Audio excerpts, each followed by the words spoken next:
biết anh nhớ em nhiều, dù gió nói với em rất nhiều rằng anh rất hồn nhiên đang tìm nào em có đi. Nhìn mình không đến thế ngàn bờ bên sông bao cánh buồn, vui buồn nhung nhớ khát vọng. Ngày mai người xa chốn nào, anh về hoang vắng lạnh lùng cô đơn.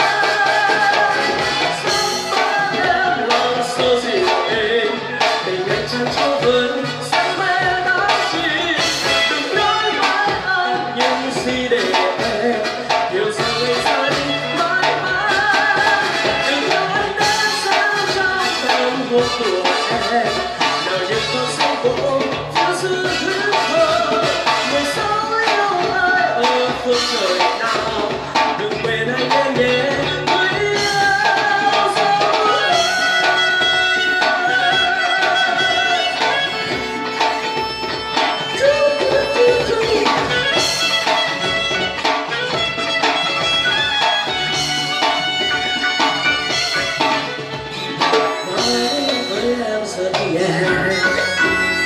Rằng mãi anh yêu em suốt đời, và em tin lời anh chân thành ngọn sóng chính người.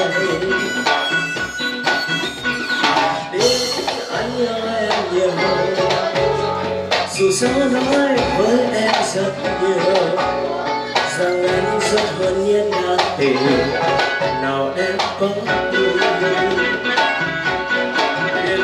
Đến thế ngàn vòng bên sông cánh buồn, vui buồn nhung nhớ khát vọng. Ngày mai người xa chốn nào, anh về hoang vắng lạnh lùng cô đơn. Sớm bắt em lòng sâu dịu êm, tình em chẳng cho vơi say mê đắm chìm.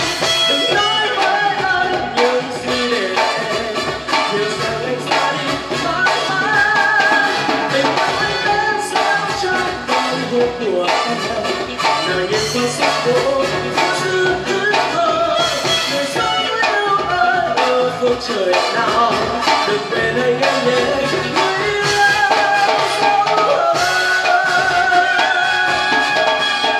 Tình anh chẳng cho vơi say mê đắm chìm.